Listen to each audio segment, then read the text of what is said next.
Pain is attached to our souls like a parasite. It's something that is always there. It's something that this realm and this world prioritizes. If you notice anything about this world and about this life, it's that it prioritizes pain. It doesn't care too much about joy or happiness. Sure, you can have moments of joy, moments of happiness, moments of clarity, even though it's a rarity. But you're almost guaranteed pain in this world. You're almost guaranteed going through something that is incredibly difficult and incredibly just not just mind altering, but soul altering. There's certain events in life that you go through and it changes you. And there's certain aspects about life that once you see, you can't unsee. And once you know the truth about certain things, it makes it very difficult to ignore. A lot of us, we go through so much internal pain, psychological damage, and just an aurora of negativity around us. A lot of us, we gotta try to maintain and try to cope every single day. Like every day is a battle, and it's a battle that we have to win because losing is not an option. Let's just put it that way. And it's very difficult and it's very hard. I find myself, as I'm getting sick and I'm realizing that the body, even though the body is designed to recover, recovery always is a painful or slow process at times, depending on the age of the person and the health and the viability of your immune system. But that just proves that a lot of people's pain is customized. Like somebody can have the same type of chest cold you have, but when that person coughs, it's just more painful. And when you cough, it's painful. You may get more mucus or may whatever, but it's customized for each person, and there's similarities. Don't get it twisted. There are similarities in certain, diseases and things of that nature, but some people experience it a lot differently. It's like you live in the street somewhere, like the lives of your neighbors are probably just totally different than your life. Even though you live in the same area, you guys may have a similar job or you may not. Like that person could be a welder or a car mechanic or whatever, but you guys live in the same area, but you guys have totally two different experiences. It's like a different life, especially if you come from different demographics. That's like a whole that's like a whole alien world pretty much, right? But the way I look at this world and I look at how pain proliferates and it doesn't get any better. Like you're always hearing about there's some type of conflict going around the world. There's always an issue. There's always economic problems. It's like a lot of these problems, if you really look at it, a lot of these problems are artificial, meaning that they're orchestrated. It doesn't mean that they're not real problems. They're real problems. Of course it's real, but they don't have to be real. They're real because a certain elite group wants them to exist so they can rule over us and loose us and harvest our energy, from the negative energetic manifestational frequencies. So this world is a hell realm. This world is a farm. It's a farm for divine sparks and divine souls. And it's designed to make our lives as miserable as possible. It's the only explanation that makes sense in my eyes. Because everything is designed to make you suffer. It's designed to make you hustle, hustle, hustle, do this, do this, do this. It's not designed to make you sit and think. A good, loving, caring being wants you to sit, think, and contemplate about life and existence and how you came to be and be a philosopher and have all your needs met. Something that wants to punish you because you're the divine spark and is jealous of you. Remember, the God of the Bible said his name is jealousy. Something that's jealous of you will want you to work for your food, to work for your housing, to work for this and go through that. And you can have mental issues, psychological damage, emotional damage that needs healing. And you don't have sufficient or efficient healing, but yet you have to go into the world scarred, with a scarred soul, with a scarred heart, with a scarred mind. And the world doesn't care. There's no sympathy, there's no empathy, there's no compassion. It's just more people, blaming you for your circumstances when they don't look at the whole picture that led to your circumstances, that led to the negative events in your life. Because certain events in your life happened that was not in your control. There's a lot of things that happened in your life that you had no control over.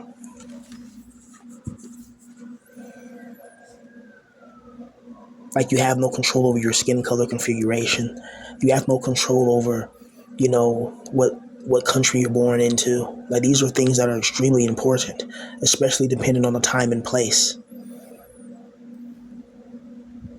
Yet we're supposed to just forge our way in a world that's highly competitive, that's merciless, that's ruthless, that's designed to break your confidence, that's designed to make you not look inside and look at your creative passions and try to focus on those. Instead, it's designed on external factors that are like invisible shadow daggers upon your nape.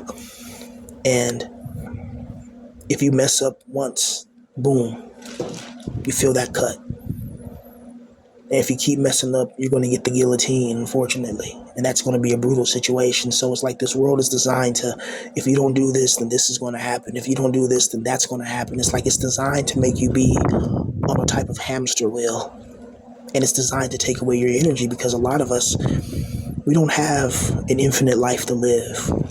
And I've learned that the hard way, seeing people that I loved pass away from me, and I'll never see them again. And the whole time I was chasing a dream, and that dream never came true while those people were alive.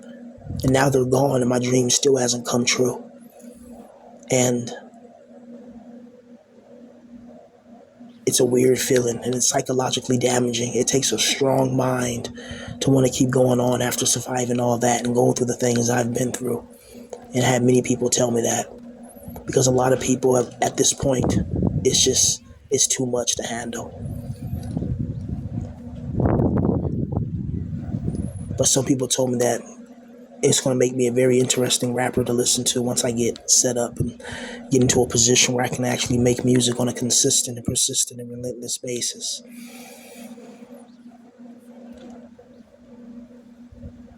The spiritual chasms in this world are so deep. The wounds that we suffered, they stay with us for a very long time. They stay with us until adulthood if it happened in childhood. And then in adulthood, you have extra wounds that are added onto the wounds that you went through previously. It's a grievous, mischievous being that's doing this. It's just, how are we supposed to go on in this world knowing that there's nothing really good in the end? A lot of us are never going to be millionaires. We're never going to be people that are wealthy and powerful in powerful positions. And a lot of us, we're going to be trapped in this financial hell for a very long time. It's going to take a miracle for some of us to become financially wealthy and financially successful. A lot of us, we have to work at these low-paying jobs, and we have to hope, wish, and dream that something good's going to happen. But after a certain age, you got to come to the realization if something good hasn't happened by now, then the odds of it happening is just low, because you see guys who are like 22 years old, hell, guys 19 years old, and there's some TikTok millionaire or something like that. And it's just, I know that's a bad comparison because even statistically, those odds are like 1 in a billion, But still, the fact that there's people that are way younger than you, that are way wealthier than you, just knowing that can make you feel a type of way. If you're not strong in yourself and confident in your beliefs and if you're not secure. Because insecurity is a mother effort. Like, insecurity can drive people to do some evil things. Like, if you're a person that makes people insecure, then they're going to target you because you make them feel insecure. Like, they're going to have a jealousy about you. Like, they're going to be jealous of you. Like, you could be somebody that has nothing, but it could be your charisma. It could be the way you talk. It could be the way you look. It could be the way you just break things down that they don't like. There's something about you that they want to have a beef with you with, just so they can try to connect to your energy and connect to your spirit. And this goes on every day in life, And certain people, we're just magnets for, it's like some type of magnetic frequency or some energy shield that people just bypass, and they want to come within our range and try to suck on our energy and take our vitality and make us have misery. And it's no mystery that this is being orchestrated and done on purpose. When somebody breaks into your vibrational frequency energy field and they try to bring you to a low frequency, that's something that is invading your space and invading your territory. That's why a lot of people like to stick to themselves and not be bothered by a huge group of people, because The more people you're around, the more there's a possibility of something going wrong. The more you can offend somebody, or somebody can offend you, or something can happen that can lead to physical alterations and lead to conflict, which leads to incarceration, which leads to another round of hell, right? Because all it takes is for you to even touch somebody for them to want to call the police on you, even if they started something, even if they deserved it, right? Like, this society is designed to make you mad and make you break and make you want to snap. But the minute that you physically do something, which is a natural response for any type of living organism, when you keep poking at something and it responds with physical conflict.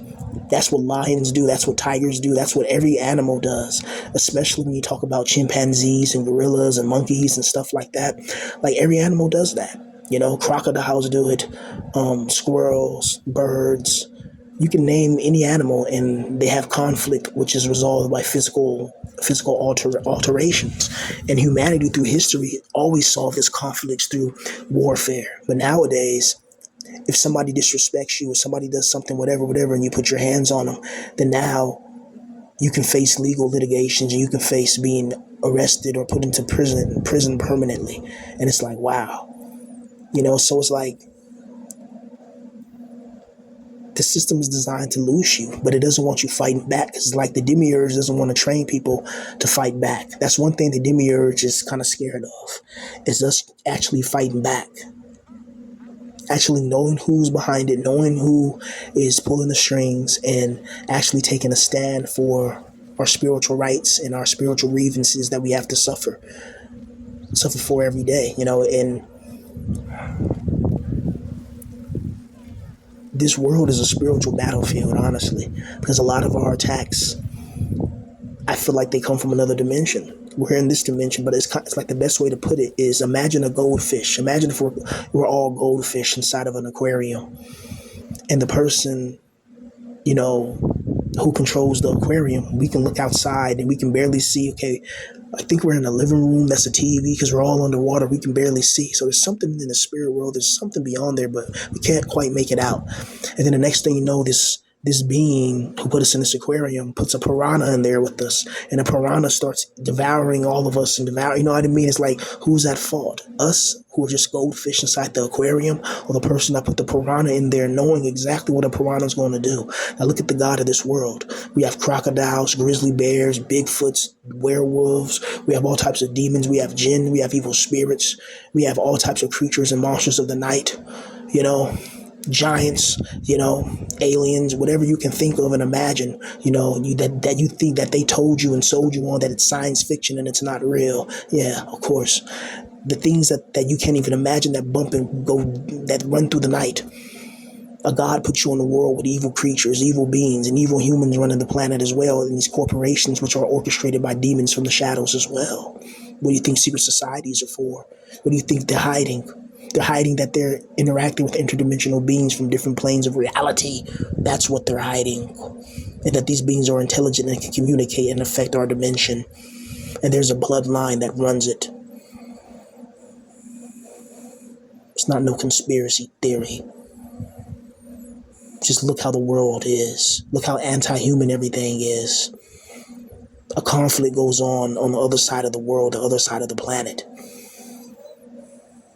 And then now people are in America people in this country who had nothing to do with this conflict, didn't even want no conflict. Now you're suffering by the increase in gas prices, the increase in grocery prices, the increase in everything. It's like everything's designed to be anti-human. It's like this world is not being ran by humans. It's being ran by some other evil, nefarious, dark forces. And some of them can shapeshift and look like a human. Some of them can, make clone labs and all types of secret underground bases and facilities and installations. They can make sensitive installations and other types of things, underwater bases, underwater cities, whatever you want, and they can be totally hidden. We live in such a corrupt world where it's very difficult to understand that this world and this realm is not ran by humans, it's ran by evil things, beings. I know it seems crazy at first. I thought it was as well. But I grew up on this stuff, man. I grew up seeing stuff, hearing stuff, and, scratches on my nose and forehead and all types of things, seeing things in the corner of my eye, things growling at me, when nothing's there, but just something growls at me from the ceiling. Like, I've been through these experiences, so I know I'm not crazy, right? But the more you get older, the more you realize that there's a lot we're not being told, and there's a lot that's being hidden from us, and there's a lot that this world, it wants to hide from us, and it doesn't want us to know. It doesn't want us to find out certain secrets and certain things. Like, this world it's a very odd existence, honestly. A lot of us want peace, quiet, happiness, and tranquility, but yet we get all types of negativity. We get, you know, put in situations that we don't want to be in. A lot of us just want peace and happiness. A lot of us just want to play our video games, watch our anime, and work on our passion projects and turn that into something that can be a full-time job.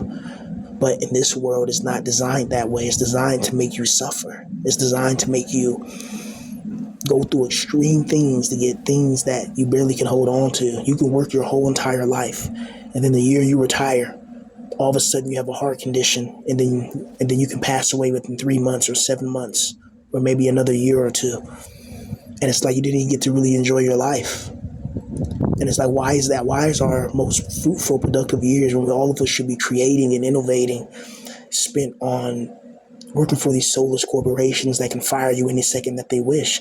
And now with the proliferation of artificial intelligence integration, it's going to make this whole situation even more devious, right? It's just going to be a problem. So many problems that are orchestrated in this world. So many problems that it can be gone if the powers that be want it. They can help out people that are homeless. They can help out people that don't have anywhere to go. They can help us out, but they don't.